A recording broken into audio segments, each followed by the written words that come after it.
Hello everyone! Happy Halloween! Welcome back to my channel. My name is Jade and this is Collector Space. Now, as you can tell by the title, for my Halloween special this year, we have the Bride of Frankenstein Skullector 2-pack from Mattel Creations.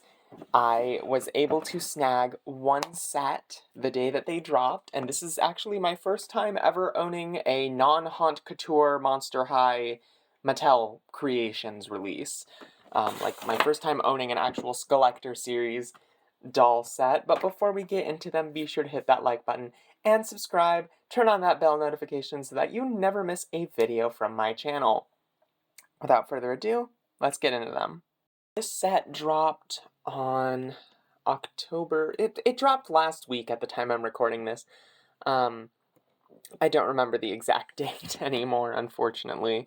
But I got mine rather quickly. Mine was in the second batch to ship out, which is unusual for me, because with Haute Couture, I waited such a long time for my Claudine to ship. Although, I suppose my Draculaura was like one of the first to ship as well. But yeah, this is the box. It says The Bride of Frankenstein on it, and then the Monster High Skullector logo that we all know from the other releases. On the back, it reads, Bride of Frankenstein doll, I want a friend like me. What does a monster have to do to find a mate? Have her built, of course. Dr. Frankenstein was a little hesitant to help, but with his fiancée screaming from a deep, dank dungeon, it wasn't too hard to convince him to get with the program. So, a little human heart here, a cadaveric leg there, zap with lightning, and bam, she's alive! Alive! The Bride of Frankenstein. Look at her, in all her ghoulish glam glory. That shocking hair really pops against that chilling, gauzy white gown. Did you get a peek at her shoes? Like Dr. Preterius says, science, like love, has her little surprises. And my pale bride is just full of them. Man, we look so good together, it's causing a real mob in the village. If only she would stop screaming when she sees my handsome mug. I guess it's like Preterius said, ugh, I really hate quoting that guy. The heart is more complex than any other part of the body. One day she'll see, dead or alive, we were made for each other. And then on the side, you have these stock images of both dolls, and of course they are on the front with the doors. We belong dead in lightning there. The stairwell upwards to the lab up there, and the laboratory is on all of the panels. I love the presentation. I almost don't want to unbox them, but due to spacing issues, I will be doing that. I am an out-of-box collector for a variety of reasons. Also, I just really like to handle my dolls. So, I'm gonna snap them out of the package, and we will be right back. We are back! They are out of the box. It took surgical precision to remove the both of them. Now, the dolls come with a Monster High male stand and a classic ghoul stand. Both in the classic black, as Monster High is known to produce. And of course, both dolls are included with this signed certificate of authenticity, which I will file away safely with my Haute Couture stuff. Now, with the actual dolls, I will say, for what they come with, which is just the dolls, just the stands, no brush, if it weren't for the fact that I really like these dolls a lot, I could not justify purchasing them for $101 after tax. Like, that is how much they were with Mattel Creations if you just got one set. I can't imagine people who were able to snag two. Now, they did take quite a while to sell out, about 2.5 hours, which, for every Skullector drop since Draculaura, that's perfectly fine. Like, ever since Haute Couture Draculaura dropped, Monster High drops on Mattel Creations have been harder and harder to get a hold of, so I'm happy that I was able to get these two, because I actually overslept, and I was worried about missing out on them, because I really wanted them, and you know what? I'm happy I have them. deciding which one I want to go over first is the tricky part. I think I'm gonna take things a little. Oh, I guess he volunteered. The monster is going first.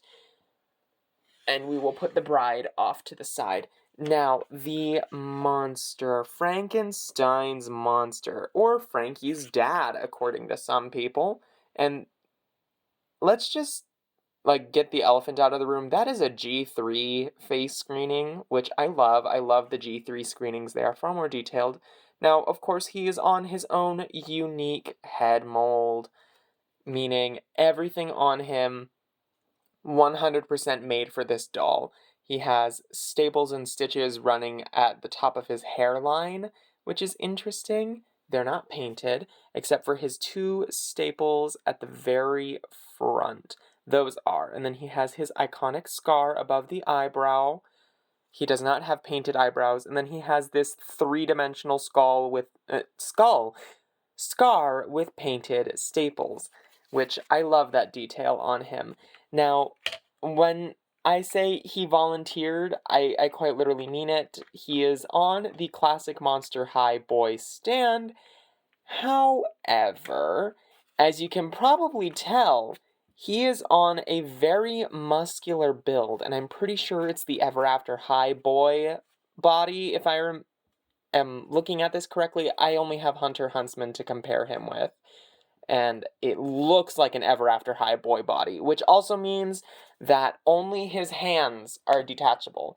Because with Ever After High bodies, with the boys, it was arms detachable at the wrist and nowhere else. So do not try to remove his forearms, you probably will break him. I say that, and my guess is somebody probably already has. Knowing how the doll community is, someone probably broke their Frankenstein's monster doll for science. If somebody did, let me know in the comments below, because I haven't seen anything about it yet. I tried to stay as blind about these as possible because, I got them for myself, so I wanted to see everything. Now, outfit-wise, he's kind of plain. He has a really nice butt. God, don't. You know what? He is the parent. I can say that about him. That's unhinged comment, but he does. His pants are really nice. I like his pants. They Velcro in the back. They are a denim material. Ooh, there goes his stand clip because I forgot he was clipped in the back. I'll just get that after filming. And he is just wearing a black shirt, which I think Velcros? Yeah, it Velcros in the back, and then there's the little Skullector tag. I'm not gonna undress him. I have no reason to. Also, he has his really cool neck bolts. Love those. It's still a little weird to me that Universal Pictures owns the sole depiction of a Frankenstein's monster with neck bolts, so, like, unless you partner with them or something, from my understanding, you can't use, like, green skin, at least not this shade of green, and you can't use the neck bolts, I guess. And I think the forehead scar is also listed in their guidelines. It's a very peculiar thing.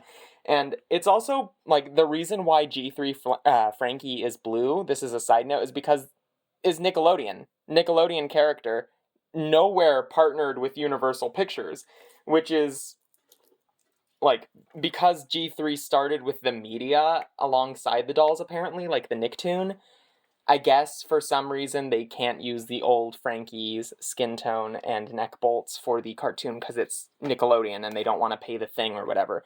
But Mattel Creations and alumni products are inevitably fine. Apparently. I'm not, you know what, I'm not gonna judge because we have a Monster High multiverse now, and that is probably the best outcome we could ever get. Now, shoes. They are really cool. They have silver staples painted on them.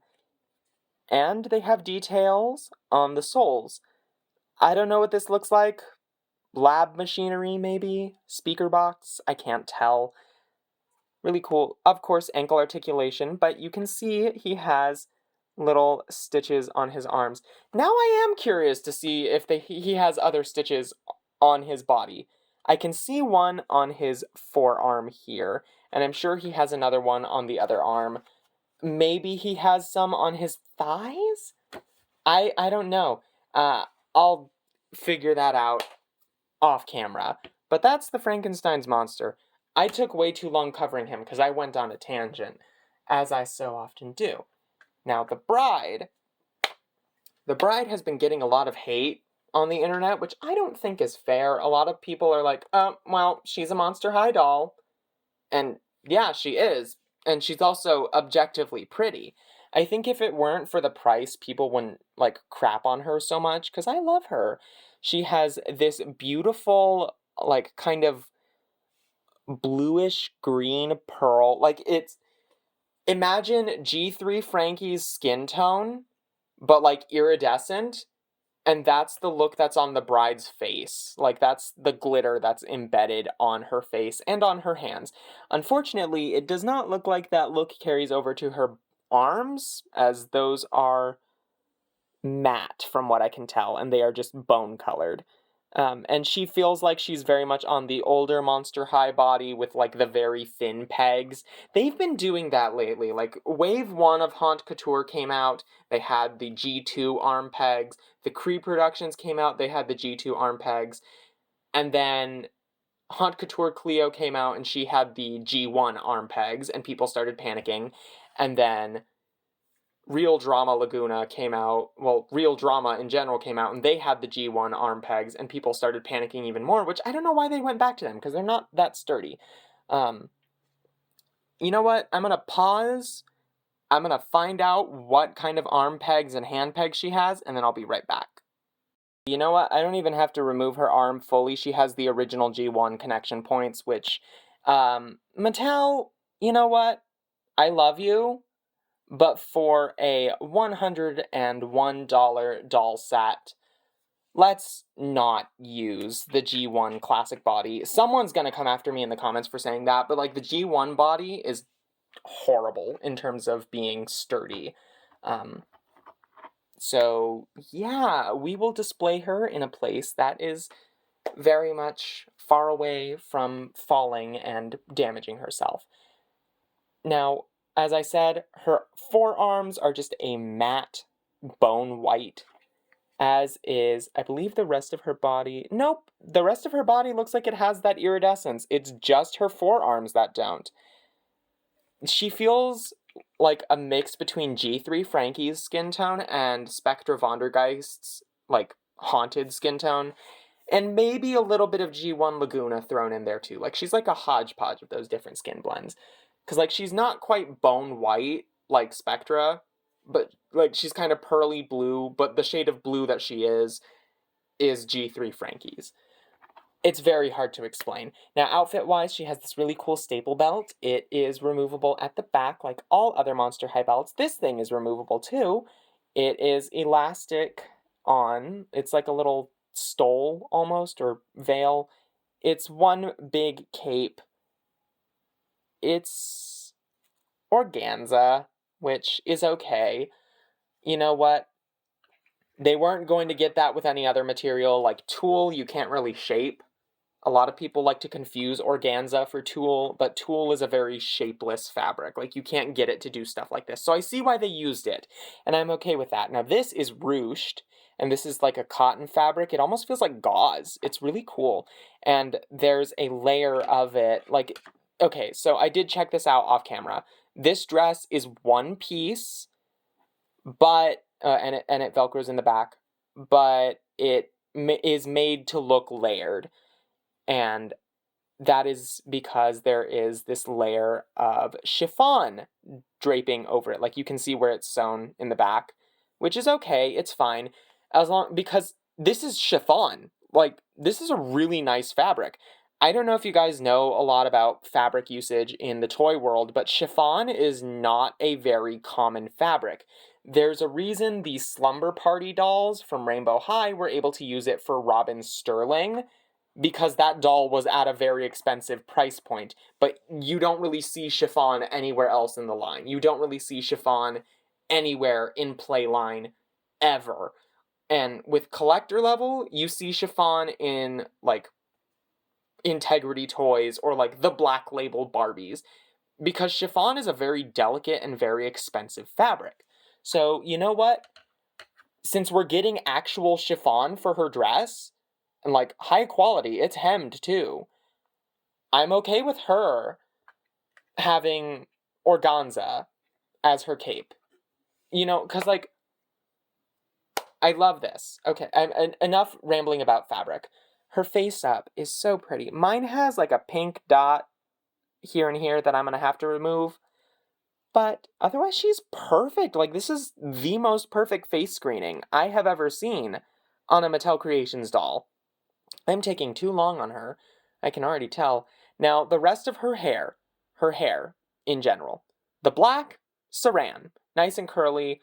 All of her hairstyle is held up in a rubber band up here. There's nothing in the center. It's just very poofy. Why can't Claudine have this hair texture? Mattel, come on. Let Claudine have it. Now, she does have polypropylene. That's the white streaks. But that's it. The rest is saran. Do with that information what you will. I don't know anyone who would, like, restyle her. I don't know why you would want to. This is her iconic hairstyle. But, you know, go off. And lastly, her shoes, which are like mummy wraps.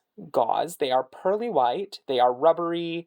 And then they have the really cool glassy detail at the bottom. Oh, I love these shoes. They are little bits and bobs of lab equipment, and then they have the little ballerinas from the film in the little jars, which is such a cute detail. Oh, I love her. I love her so much. The internet is so mean to her. Also, I forgot to mention she has her scars right here and here, and her face sculpt says 2021 Mattel, which leads me to believe she is a new face sculpt. Like we've gotten past the point of Mattel reusing familiar faces for these collector dolls because yeah, I think every other one has been a new face sculpt at this point. Maybe. I could be wrong. These are my first collector dolls. But that's the Bride and the Monster. That is all that I have to say on the both of them. Thank you, ghouls, so much for watching. I hope you have a happy Halloween. This is my Halloween special, and I hope it has been enjoyable to watch. Now, my final thoughts on these, I love them. I wish they weren't $101, but it's also like, you know what? It is what it is. They would have been, if they weren't $100, because of the actual chiffon used on the bride, it probably would have been 80 if they were any cheaper. And that still, people would have said that would be a lot. I'm not defending their price. Like, I'm just saying, you know what? I bought them. I'm happy with them. It is what it is. They were worth it to me. Anyway, I want to know your thoughts on the comments. And if your thoughts are, oh, they're ugly, please don't comment. That's not contributing anything meaningful to the conversation. I know that sounds harsh, but I delete a lot of comments that are like that on a daily basis on all my platforms because it's not a meaningful comment. You know, share your actual opinion. Don't just say, "Oh, they're ugly." Okay? What do you want me to do with it? Anyway, that is all for this video. I will see you all in the next one.